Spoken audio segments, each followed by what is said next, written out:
It's not possible for you to not get what you want.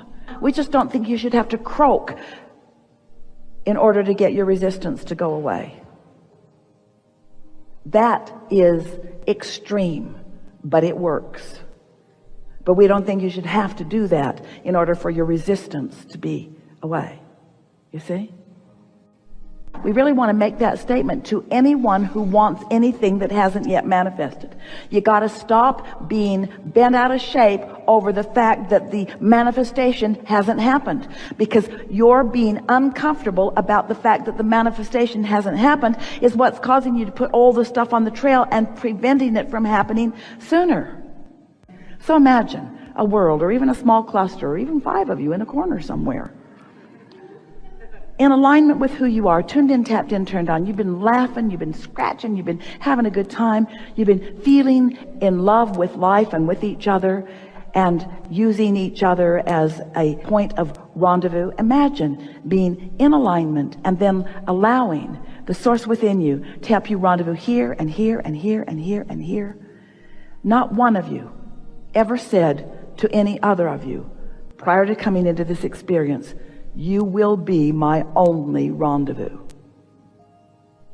Every one of you knew that your dominant intention for rendezvous was with the source within you, and that once that alignment is consistently in place, that you will be inspired to behavior.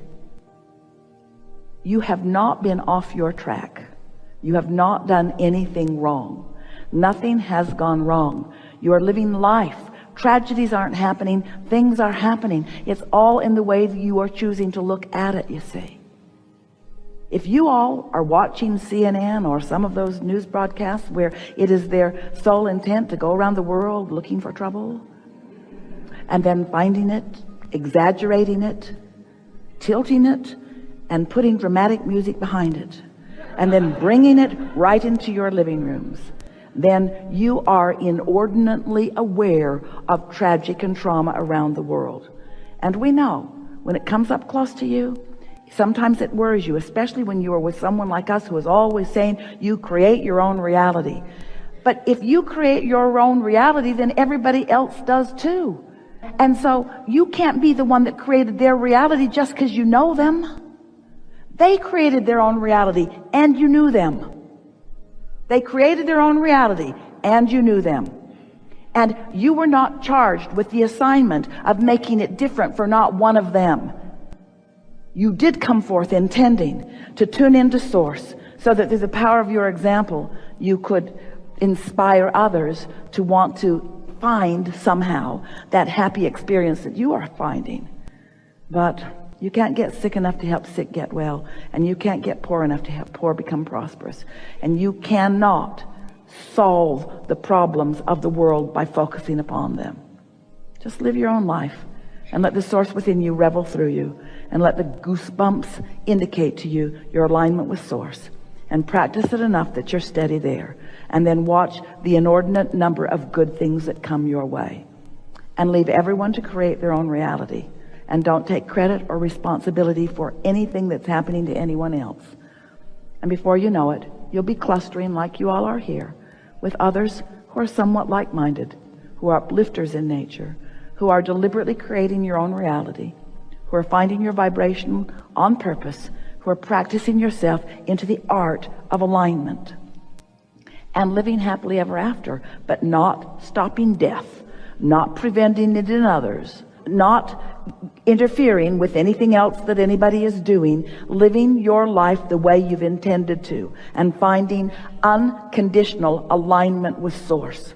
So, we think it is really a wonderful gift when someone comes into your experience by your attraction, yes, who doesn't jump through hoops in order to present to you a conditional presentation that you can then have a good feeling response to. We think it's a wonderful thing when things happen around you that you have to adjust to, because otherwise you've got to have a very narrow band of merry friends that you are running around with, and then you got to control them because they're all freaks, you know. Helpful? So I have some questions for you.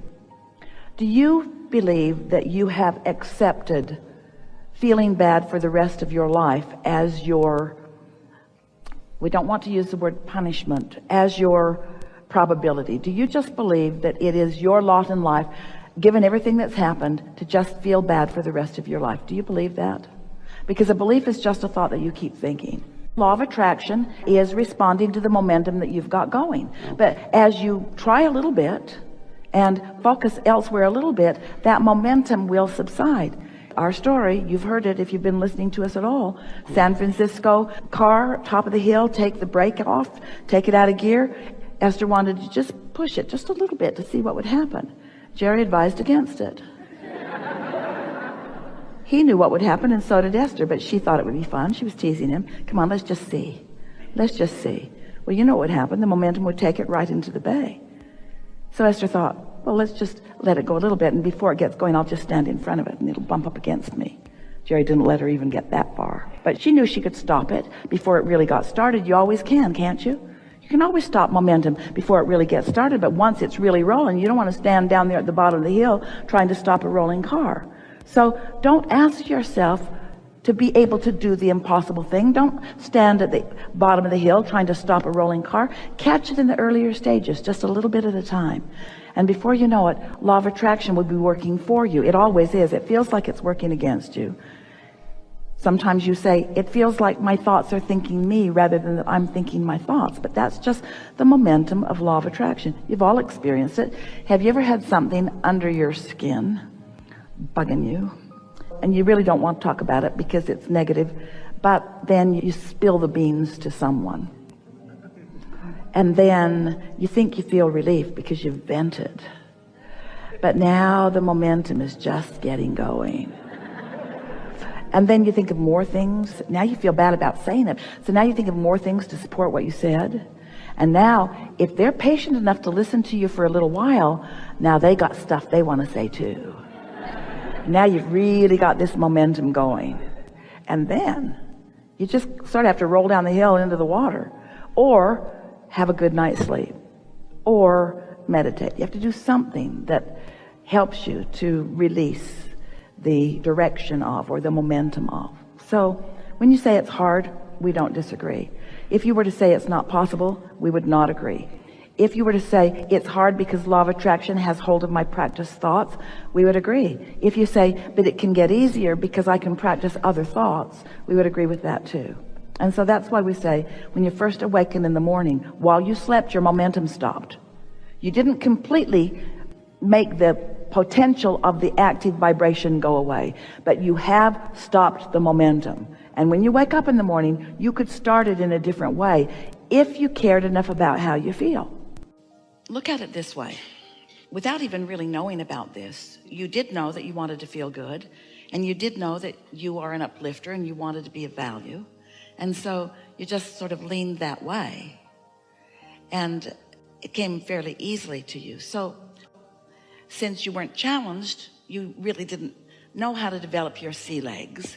So you weren't really conscientious about guiding your thoughts, because your thoughts were mostly just what you were observing. We started with that here today. So how would you describe your current state of being? For example, would you say, I now understand more clearly than ever before the importance of the direction of my thoughts.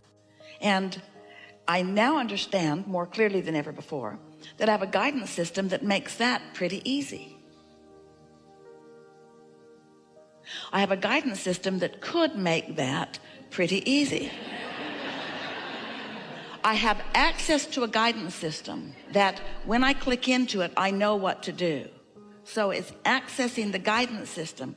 Last week we gave an analogy, and Esther's been laughing about it, talking to different people about it ever since. That for years, the analogy that we've given about alignment is, imagine a cork floating on the surface of the water, and you can hold it under the water, and let's call that negative emotion or lack of alignment. But when you let go of it, it floats right back up to the surface again. And so we've offered that for quite a while. And then recently we've been offering the analogy about the importance of hooking in, or being a vibrational match, or finding resonance with your source. And that Not doing that would be like vacuuming your floor without plugging the vacuum cleaner in. Going through the motions, and everyone could watch and say, good job, good job. We see you're covering this entire floor, but you're really not accomplishing what you're setting out to accomplish. And then recently, we offered another analogy, which Esther really liked because the visual in her mind was so pleasing. So here's your vacuum cleaner, you. And because you do attract through sucking. And you want to be plugged in to that source energy. So your electrical cord is alive and headed for the outlet. It knows where it wants to be. It's natural that it be there, and it's going there. Unless you're swatting it out of the way, it will get there. Unless you're pulling it back. Wait a minute, wait a minute, wait a minute. Your alignment is so natural. Your alignment will happen unless you do that thing that doesn't let it happen. Your alignment will happen unless you do that thing that doesn't let it happen. What is the only thing that you do that doesn't let it happen? You think thoughts in opposition. And when you do that, you feel negative emotion. So every time you feel negative emotion, it's like you're jerking that cord back. You're not letting it hook in, because as soon as it hooks in, you'll be fully empowered. So